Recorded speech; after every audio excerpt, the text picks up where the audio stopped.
J'allai à ma mère tout d'abord et la pris dans mes bras. Elle me laissa l'embrasser, mais elle-même, elle ne m'embrassa point. Elle me dit seulement 2 ou 3 paroles que je ne compris pas. « Donne une poignée de main à ton grand-père, » me dit mon père, « et vas-y doucement, il est paralysé. » Je donnai aussi la main à mes 2 frères et à ma sœur aînée. Je voulus prendre la petite dans mes bras, mais comme elle était occupée à flatter Capi, elle me repoussa.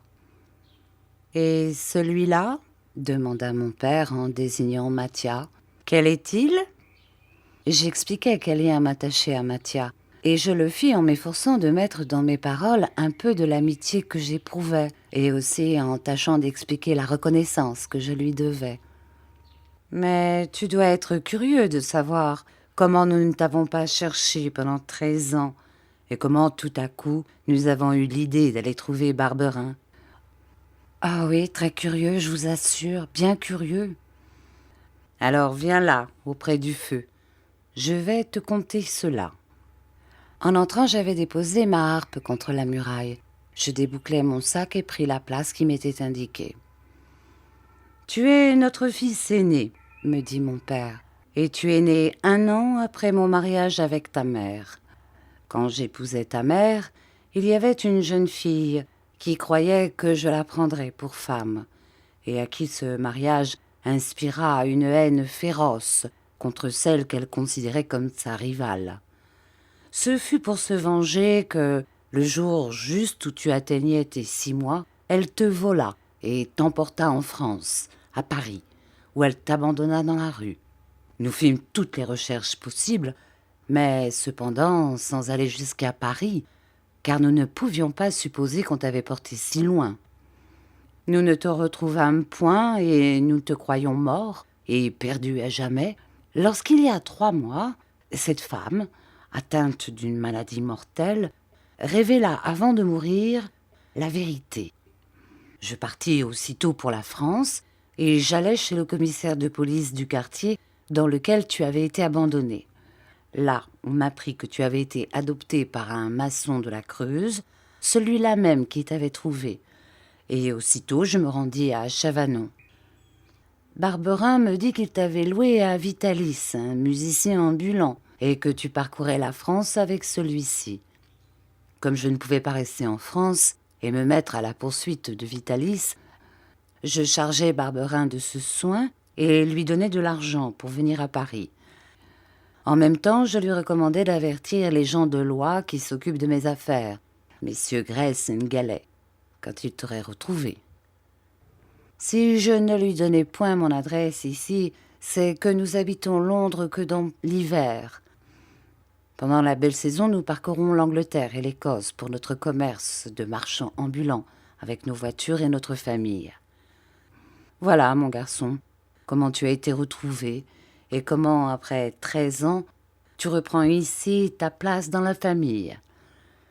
Je comprends que tu sois un peu effarouché, car tu ne nous connais pas, et tu n'entends pas ce que nous disons, de même que tu ne peux pas te faire entendre, mais j'espère que tu t'y habitueras vite.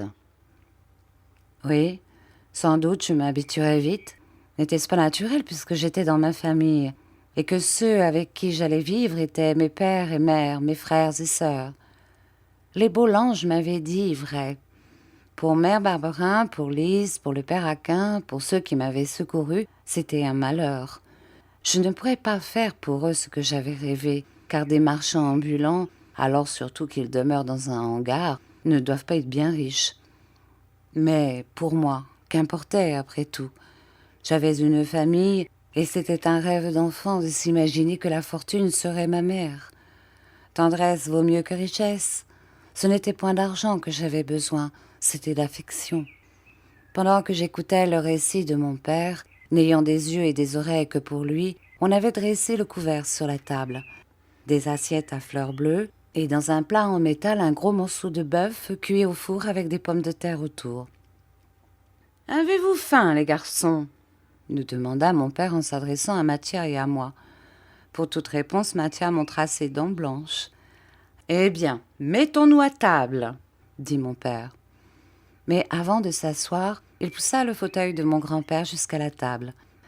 Puis, prenant place lui-même le dos au feu, il commença à couper le roast-beef et il nous en servit à chacun une belle tranche accompagnée de pommes de terre. Quoique je n'eusse pas été élevée dans des principes de civilité, ou plutôt pour dire vrai, bien que je n'eusse pas été élevée du tout, je remarquai que mes frères et ma sœur aînée mangeaient le plus souvent avec leurs doigts, qu'ils trempaient dans la sauce et qu'ils léchaient, sans que mon père ni ma mère parussent s'en apercevoir. Quant à mon grand-père, il n'avait d'attention que pour son assiette, et la seule main dont il put se servir allait continuellement de cette assiette à sa bouche. Quand il laissait échapper un morceau de ses doigts tremblants, mes frères se moquaient de lui. Le souper achevé, je crus que nous allions passer la soirée devant le feu, mais mon père me dit qu'il attendait des amis et que nous devions nous coucher. Puis, prenant une chandelle, il nous conduisit dans une remise qui tenait à la pièce où nous avions mangé. Là se trouvaient 2 de ces grandes voitures qui servent ordinairement aux marchands ambulants. Il ouvrit la porte de l'une et nous vîmes qu'il s'y trouvait 2 lits superposés. « Voilà vos lits, dit-il.